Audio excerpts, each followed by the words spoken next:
Last video connected ಇದ್ರಿ. ಅಲ್ಲಿ ಹೇಳಿದೆ ಮುದುಕಂಗೆ ಓಟ್ ಹಾಕಿ ನಾವು ಭಾಳ ತಪ್ಪು ಮಾಡಿದ್ವಿ ಅಂಥೇಳಿ. ಅದು ಇವತ್ತು ಫೀಲ್ ಆಗತೈತಿ.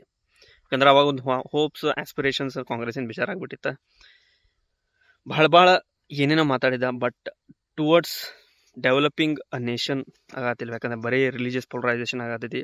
I am also Hindu, a proud Hindu. But ಏನು ಮಾಡೋದ್ರಿ, ಇಷ್ಟು ಪೊಲರೈಸೇಷನ್ ಆಗತೈತೆ ಅಂದ್ರೆ the country will not develop ಆಗೋ ಚಾನ್ಸೇ ಇಲ್ರಿ. When you compare with China ಬಿಡ್ರಿ, ನೀವು ಬಾಜು ಕಂಟ್ರಿ ಶ್ರೀಲಂಕಾ ಜೊತೆ ನಮ್ಮನ್ನು ಕಂಪೇರ್ ಮಾಡ್ಕೊಳಂಗಿಲ್ಲ. ಅಷ್ಟು ಇಂಪ್ರೂವ್ ಆಗ್ಯಾರ ಅವ್ರು.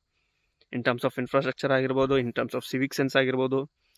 ನಾವು ಪೊಲರೈಸೇಷನ್ದಾಗ ಸಹಾಯತ್ತೀವಿ. ಅದೊಂದು ಹೇಳ್ಬೇಕಂದ್ರೆ ಮಿಡಲ್ ಕ್ಲಾಸ್ ಮಂದಿ ಹೆಂಗೆ ಸಹಾಯತ್ತಾರೆ. ಈಗ ರೀಸೆಂಟ್ಲಿ ಒಂದು ನೋಟಿಫಿಕೇಶನ್ ಬಂತ್ರಿ ಇನ್ಕಮ್ ಟ್ಯಾಕ್ಸಿಂದ. ಏನಂತ ಹೇಳಿ, ನಿಮ್ಮ ಸೋಷಿಯಲ್ ಮೀಡಿಯಾನ ನಾವು ಆಕ್ಸೆಸ್ ಮಾಡ್ತೀವಿ, ನಿಮ್ಮ ಇಮೇಲ್ನ ನಾವು ಆಕ್ಸೆಸ್ ಮಾಡ್ತೀವಿ, ನಿಮ್ಮ ವಾಟ್ಸಪ್ನ ಬಂದು ಆಕ್ಸೆಸ್ ಮಾಡ್ತೀವಿ. ಏನಾರು ನಮಗೆ ಡೌಟ್ ಬಂತಂದ್ರೆ ಅಂದ್ರೆ ನಿಮ್ಗೆ ಏನಾರು ತಿಳ್ಕೊಂಡ್ರಿ ಮಿಡಲ್ ಕ್ಲಾಸ್ ಮಂದಿನ. ಆಲ್ರೆಡಿ ಸ್ಯಾಲ್ರಿಡ್ ಕ್ಲಾಸ್ ನಿಮಗೆ ತಮ್ಮ 365 ದಿವಸದಾಗ 60 ದಿವಸ ನಿಮಗೆ ಫ್ರೀಯಾಗಿ ದುಡಿಯಾತ್ಬಿಟ್ರೆ, I mean to say in terms of tax ತುಂಬೋದ್ರೊಳಗೆ. ಅದ್ರಾಗ ಬಂದು ಹಿಂಗೂ ಹರಾಸ್ಮೆಂಟ್ ಮಾಡೋರದಿರಿ.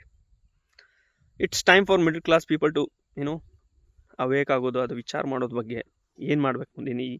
ಯಾಕಂದ್ರೆ ದಿಸ್ ವಿಲ್ ಹಿಂಗೆ ಬಿಟ್ವಿ ಅಂದ್ರೆ ಇದನ್ನ ವರ್ಸ್ಟ್ ಆಗೋದು ಹೊರತು ಚಲೋ ಆಗಂಗಿಲ್ಲ. ಇದು India is no more a democratic country ಇನ್ ಮ್ಯಾಗ ನಂಗೆ ಅನ್ಸ್ಮಟ್ಟಿಗೆ.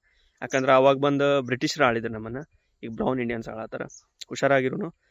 ಏನಾರು ಒಂದು ಸೊಲ್ಯೂಷನ್ ಈ ವಿಡಿಯೋ ಥ್ರೂ ಅಥವಾ ನಿಮ್ಗೆ ಏನಾದ್ರು ಕಮ್ಯುನಿಟಿ ಥ್ರೂ ಬಂತಂದ್ರೆ ಪ್ಲೀಸ್ ಕಮೆಂಟ್ ಮಾಡಿರಿ. Keep following Vivek insights. ಜೈ ಹಿಂದ್.